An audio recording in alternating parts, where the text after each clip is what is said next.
Less than 24 hours after the United States confirmed that Iran seized a tanker next to the Hormuz Strait, the IRGC Navy now officially confirmed that they were the ones seizing this tanker. Why did they do that, and where are things headed to now after Iran confirming this? Well, firstly, let's talk about the statement that came from the IRGC and several reports confirming that in Iranian media, talking about this event that took place and this action from the IRGC. The IRGC said that they seized this cargo tanker carrying 30,000 tons of petrochemicals. And they said that this was in line with their legal duty, and that is to safeguard the national interests and resources of the Islamic Republic of Iran, according to several statements. And they said that it was successfully completed under the order of judicial authorities.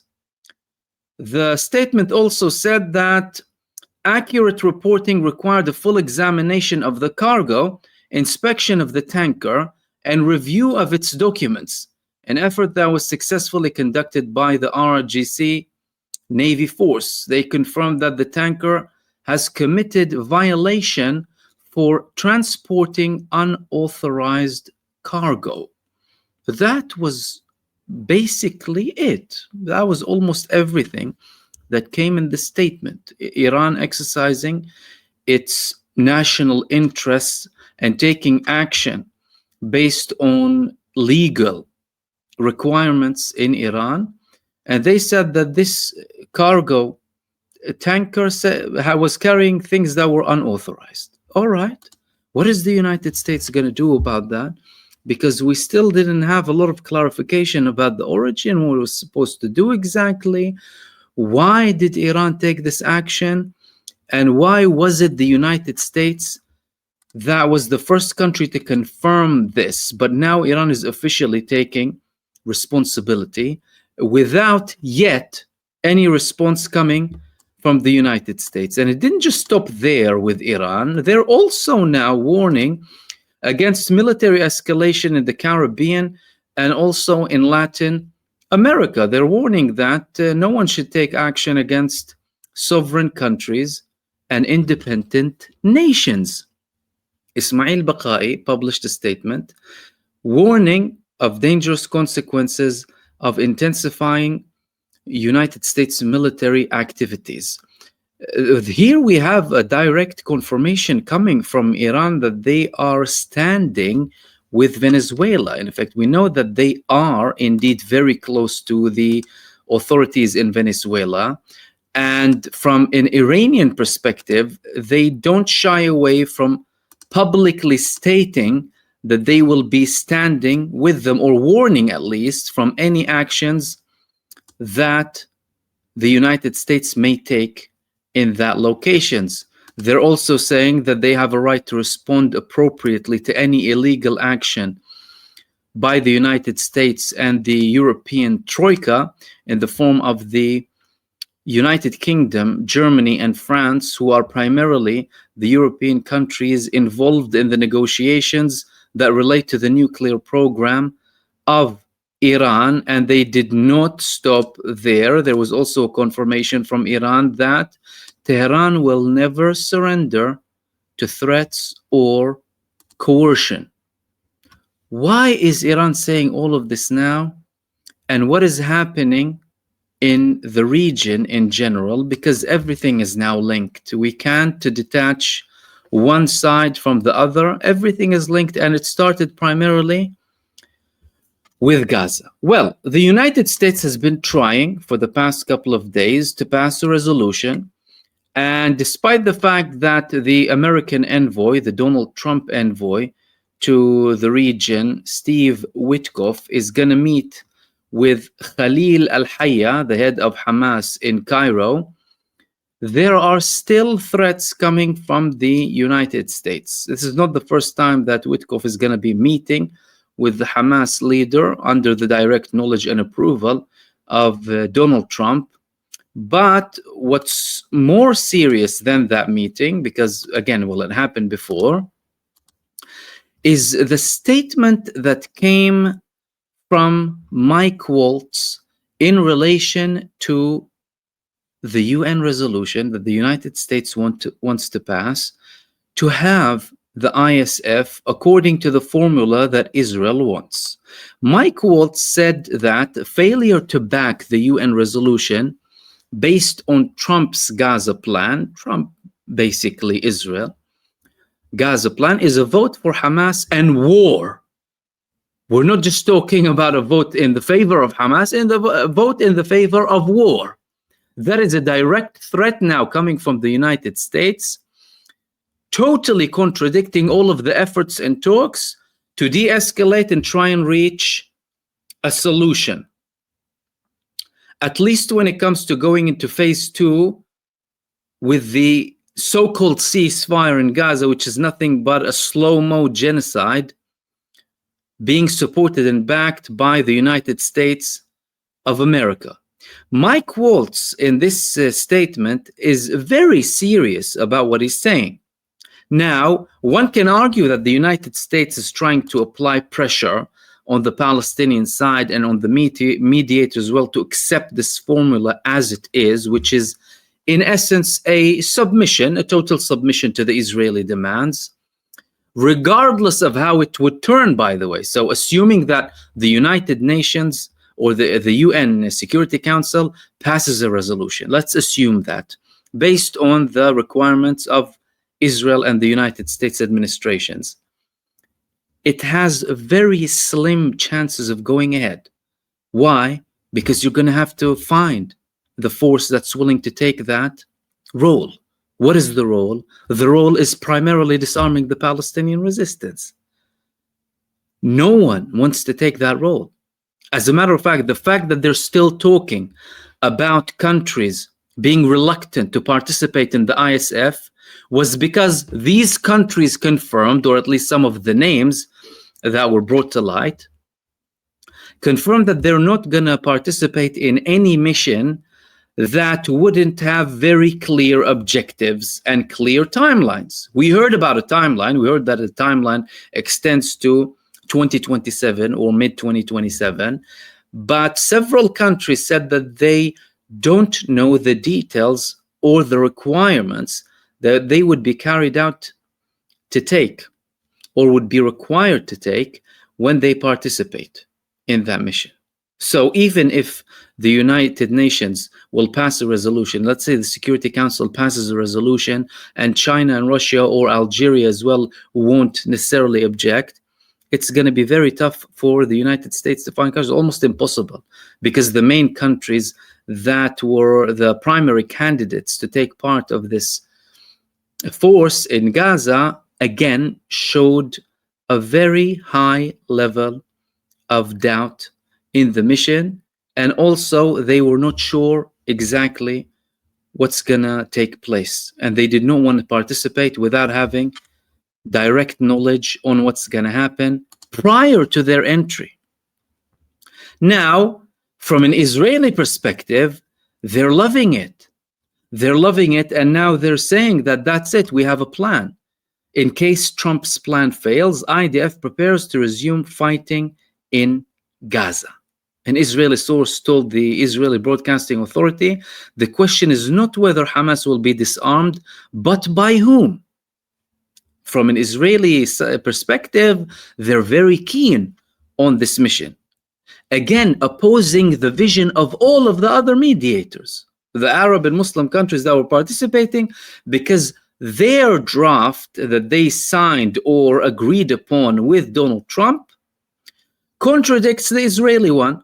The Israeli one was the one that had all of the small details about disarming, and they had these amendments to follow up with the United States of America, and they also added that the ISF is going to primarily have a role in disarming the Palestinian resistance, nothing but.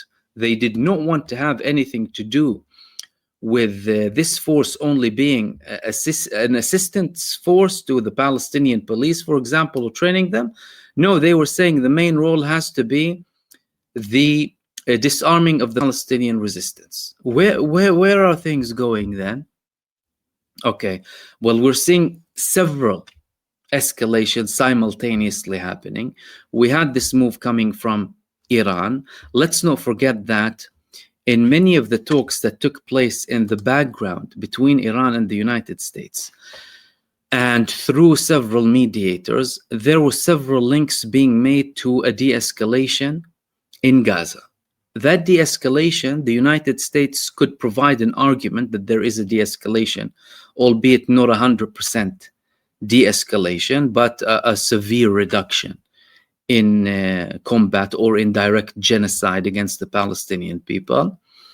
Therefore, Iran told them afterwards, although they did not sign an agreement, they said if the attacks of Israel and the United States stop against us, we will stop our retaliatory attacks that were nothing but a response to a terrorist aggression against Iran. There is no ceasefire agreement between Israel, Iran, and the United States. There are no written agreements whatsoever.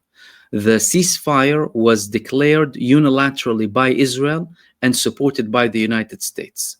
When Donald Trump handed Benjamin Netanyahu the rope to escape from the huge embarrassment that he was inflicting on Israel by daring to touch the Iranian empire, the Iranian lion. And then they got bitten really, really hard by that Iranian lion, and they couldn't do anything afterwards. They had to stop. But Iran, seeing the potential of an escalation, is showing that they have other things to do to use as leverage.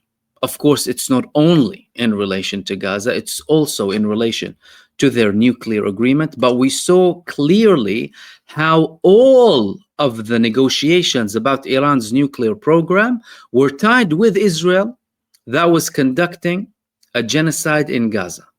Netanyahu was always asking the Trump administration to add more demands to what Iran wants. Whenever Donald Trump was having certain statements that weren't escalatory, the Israelis would apply pressure on him, and then he would back the Israeli side. And he eventually carried out this theatrical strike only to give Benjamin Netanyahu an excuse to withdraw. So there is no denying. It's absolutely certain that everything is tied. Now, from an Iranian perspective, they're showing sovereignty. Firstly, they are conducting actions in the Hormuz Strait, in their region, in their backyard. That concerns Iranian national interests, Iranian national security, Iranian sovereignty, against countries that are illegally and have been illegally imposing blockades upon blockades and sanctions upon sanctions on Iran.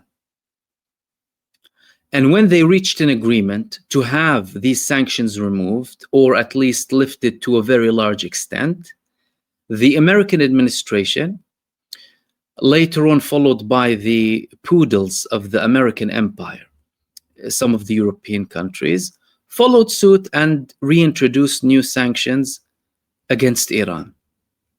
Therefore, Iran is exercising a perfectly right move to have any sort of actions that it deems hostile against its country, and stopping any tanker that it sees as doing something illegal or against its interests in the region. Now, from a United States perspective, although Donald Trump said that he's not really interested in war, although Donald Trump was promoting himself as the peace candidate, Donald Trump proved to be the biggest warmonger. He supported the genocide fully. He gave Israel whatever they wanted. He started to escalate with allies of the United States, and then, of course, other countries too. And he participated. in the Israeli terrorism that's happening in the region, in his attack against Iran. So the Iranians know very well that Donald Trump is compromised. Although he had statements before that showed the Iranians that, well, there is an opportunity there. When Israel attacked Iran, he published his famous post at the time, fully supporting Israel.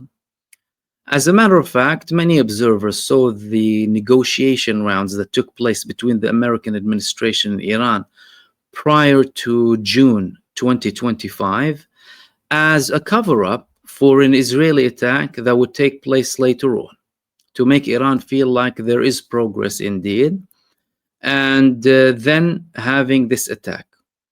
Let's not forget that although Donald Trump ordered some of his forces in the region to be removed, and then several countries viewed this as a sign that something is about to happen. Indeed, an Israeli attack happened afterwards. They were planning to restart the negotiations on several days after Israel attacked Iran, which was seen as a cover-up coming from the United States. So although Donald Trump is bragging about peace, he's saying that he's ending wars left, right, and center. When he is heavily compromised, or assuming that he's not compromised whatsoever, his actions speak for themselves. He is a warmonger. He participates in crimes. He has blood on his hands. He brags about killing. The United States Department of Defense changed its name to the Department of War. We can clearly see many signs here that the Trump administration is a warmongering administration, not an administration seeking any sort of de-escalation. Now, despite all of this, and previously, there were several successes happening, although very limited in terms of de-escalation in the region on multiple fronts, but primarily the front in Gaza. There were also other escalations happening simultaneously.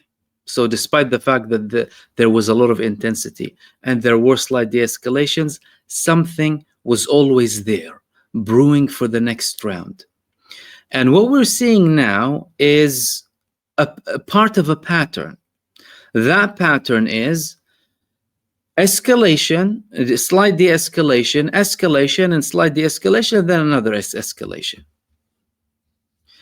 Now, adding this context to the fact that Israel was hugely unsuccessful in achieving its objectives against Iran in the form of eliminating Iran's nuclear program, getting rid of the Iranian establishment, and damaging to a very large extent Iran's missile capabilities, it would be naive to think that Israel isn't preparing for another round when the time comes. And from their end, they could be using any Iranian move as leverage towards the United States to carry out a strike against Iran and then drag the United States in an all-out war. That's Benjamin Netanyahu's wet dream, dragging the United States to a war with Iran. He already managed to, establish what's called the war on terror, and then drag the United States into the Gulf War 1 and 2. He convinced the United States administration to continue supporting Israel with all of its genocide in Gaza. And he also managed to drag Donald Trump to attack Iran after the United States was actually negotiating with Iran. And before that, he managed to convince Donald Trump to withdraw from an agreement that the United States, which, we thought the United States is a sovereign country, had with Iran after 2 years of negotiations. And let's not undermine those negotiations, by the way, 2 years of full throttle negotiations, using so many diplomats, so many hours. And that's all, of course, backed by taxpayers' money. Then they reached this agreement. There was a slight de-escalation. And of course, from a United States perspective, they could use that as leverage with Iran to potentially de-escalate on other fronts too. Then later on, they had to withdraw. So long as the Israeli Prime Minister, the war criminal Netanyahu, is still there and he still has an interest, there will be more escalation, and it could be much bigger than before. Although the American president, Donald Trump, officially sent a letter to the Israeli president to pardon Benjamin Netanyahu, that hasn't followed through yet in Israel, because some people are opposing it in Israel. And Netanyahu, so long as he is in this very tough position in Israel, he's asked to go 3 times a week for trials, for hearings, he will lead Israel to another escalation. From Gaza's perspective, he did not declare that the war ended. He got what he wanted from that side. From an Iranian perspective, he's only bragging to a level that would support him politically inside of Israel. He knows very well that they did not achieve their objectives. Therefore, that would be a front that they could go to again. Well, several figures in Israel said that the second large war with Iran is only a matter of time. As a matter of fact, there was a deadline quoted by several observers, the end of 2025 or up to the end of 2025, assuming that the argument of Israel that Iran was weakened and they still want to attack Iran while it's weakened, and they want to use this window of opportunity. And it really, from an Israeli perspective, it doesn't make a lot of sense to even calculate certain things militarily or strategically, because some of their moves that they took, like the attacks on Iran and the attack in Qatar, for example, were motivated by total blindness, as in total blind arrogance. And they led Israel, attacked severely. As a matter of fact, if it wasn't for the Israeli attack on Qatar, there probably wouldn't have been a de-escalation in Gaza. They were trying to kill all of the Hamas figures so that they can tell anyone there's no one to talk to and we're going to continue doing whatever we want in Gaza. Netanyahu is being criticized heavily now by multiple figures in the right wing for stopping and not calling for the reestablishment of more Israeli territories. Some people are saying we need to make Gaza officially part of Israel, Judaize Gaza, and Netanyahu is struggling with that, and he is also struggling in the polls in Israel politically. All of that shows us that the risk of another escalation is very big. And if this escalation will happen, chances are it's going to be bigger than the previous one. Not for any drama or anything, just simply because that was the pattern. Iran conducted several attacks against Israel in the past 2 years. Each attack was heavier than the other. 2 attacks in the form of responses, of course, to Israeli aggression. The third one was, again, a response to Israel, but it led to a 12-day war. That was the biggest one. If Israel would attack Iran again, backed by the United States, with some participation from the United States or not, by the way, the likelihood of Iran carrying out an even more explosive and devastating attack on the genocidal pedophile entity of terror are more likely than ever before. And when that happens, there is no guarantee that there would be a de-escalation after that, up until there would be decisive measures taking place.